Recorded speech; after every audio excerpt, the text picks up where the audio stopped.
TV. सुनो, तुम्हारे बाबूजी तो कब के गुजर गए।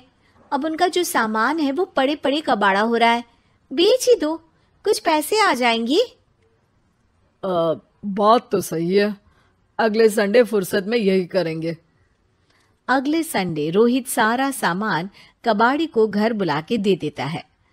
तभी उसकी नजर बाबूजी की पुरानी टीवी पर जाती है, जो इतने सालों तक कूड़े में पड़ी थी, फिर भी चमचमा रही थी।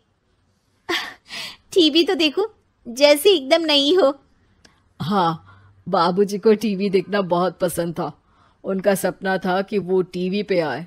एक बार मौका भी था जब वो अपने गांव के गाने सुनाने किसी चैनल पर जाने वाले थे, पर मैं और मेरा भाई लड़ पड़े और बाबूजी को घर पर ही रुकना पड़ा। चला के देखें क्या? हाँ हाँ, क्यों नहीं, देख लेते हैं। पर शायद ही चले। बाबूजी ने उस लड़ाई के दिन के बाद टीवी देखना ही छोड़ दिया था। टीवी चालू करने के लिए उसमें केबल वायर लगा दिया जाता है। एक न्यूज चैनल चालू हो जाती है। स्वर्ग की सीढ़ी के रास्ते हैं तीन, तीनों के तीन रास्ते हैं संगीन। पहला रास्ता है सांप की बीन, दूसरा रास्ता घर में बिछा कालीन, तीसरा रास्ता कलकत्ता से चीन।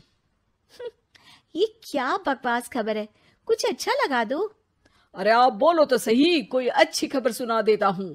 मेरा तो काम ही खबर देना है। अरे बाप रे, टीवी बात कर रही है। हाँ, ये न्यूज वाला मुझसे। हाँ हाँ, आपसे ही तो बात करूंगा ना, आपके घर में हूं तो। अरे ये सपना है क्या? तुम हमसे बात नहीं कर सकते? अरे सपना नहीं भाई साहब, ये टीवी जादुई टीवी है। बोलो, क्या खबर सुननी है, वरना ब्रेक लेने का टाइम आ जाएगा। सुप्रिया घबरा के टीवी बंद कर देती है। वो क्या था? अरे एक बार और चालू करके देखे, फिर से बात करेगा तो चैनल बदल देंगे। सुप्रिया फिर टीवी चालू कर देती है। अरे ऐसा कोई मुंह पे टीवी बंद करके जाता है क्या? मुझे बुरा लगा आपका नेचर। चाय पानी तो पूछो। सुप्रिया टीवी के बटन से चैनल बदल देती है। अब टीवी पर एक फिल्म चल रही है। अरे ये तो सूर्यवंशम है ना? हाँ, और ये ठाकुर को जहर की खीर दे दी और उसको पता भी नहीं है। ए भाई, खीर मत पीना, उसमें जहर है, मत पीना। ठीक है महाशय, जैसा आप कहें। हाँ। अरे आपकी बात मान ली, पूरी पिक्चर ही अब तो बदल जाएगी। मतलब ये सच में जादुई टीवी है? तभी वहां कबाड़ी आ जाता है। भैया, टीवी के 150 रुपए दूंगा, चलेगा? अरे 1.5 करोड़ में भी ना दे तुमको ये टीवी हम। अरे 1.5 करोड़ खरीदने को होते तो तुम्हारे घर में ये पानी चाय नहीं पीता, अंबानी या टाटा के घर बैठा कोल्ड कॉफी पीता। रोहित कबाड़ी का हिसाब करके उसे वहां से चलता करता है और अपने भाई शशिकांत को फोन लगा के बुलाता है। शशि थोड़ी ही देर में वहां पहुंच जाता है। क्या हो गया भैया?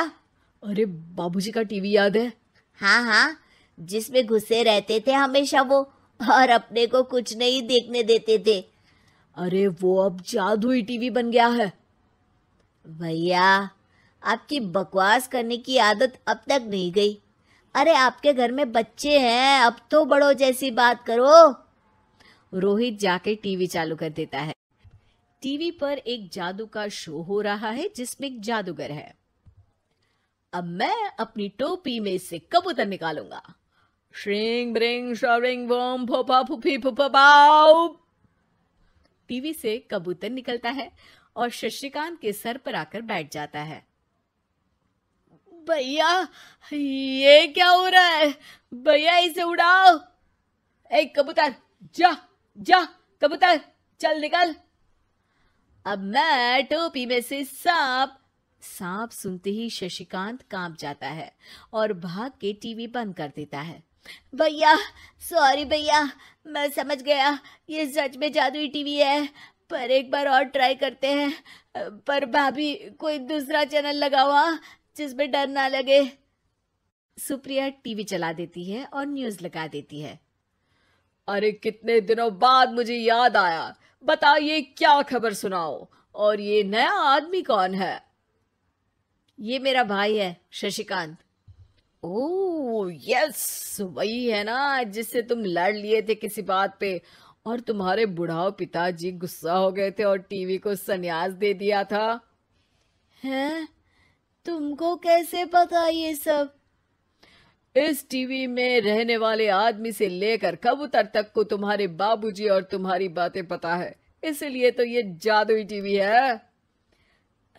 ये टीवी क्या कर सकती है वैसे? तुम जो मांगो दे सकती है। कहानी बदल सकते हो, खबर बदल सकते हो, कोई चीज मांग सकते हो। अरे भैया, ये टीवी मैं लेके जा रहा हूँ। बाबूजी का लाडला तो मैं ही था ना। अरे ऐसे कैसे? मैं बड़ा बेटा था। अब तक मेरे घर में टीवी थी ना।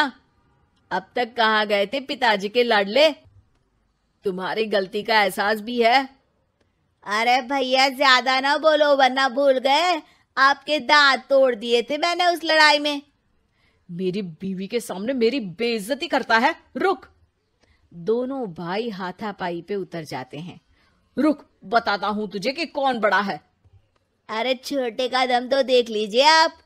ये खबर आपके बाबूजी को देता हूं। तभी टीवी अचानक बंद हो जाता है। अरे शायद टीवी नाराज हो गया। और लड़ लो, आए बड़े खली बनने। टीवी से एक तेज रोशनी निकलती है और टीवी में बाबूजी दिखाई देते हैं। बाबूजी आप? इतना चकरा क्यों रहा है? अपने बाप को नहीं पहचानता क्या? ये तो ऐसा ही है बाबूजी। प्रणाम बाबूजी। अरे चुप कर, तुम दोनों ही उल्टे हो। तुम्हारी वजह से मैंने टीवी में आने के सपने को छोड़ दिया, तुम्हारी लड़ाई की वजह से। और तो और, जितना मैं अपनी बीवी को नहीं देखता था उतना टीवी को देखता था, वो भी छोड़ दिया तुम दोनों की लड़ाई की वजह से। और अब मरने के बाद जब मैंने टीवी को जादुई टीवी बना दिया तो भी तुम इसका फल लेने की जगह लड़ रहे हो। अरे तुम तो लायक ही नहीं हो। अब तुमको बाबा जी का ठुल्लू भी नहीं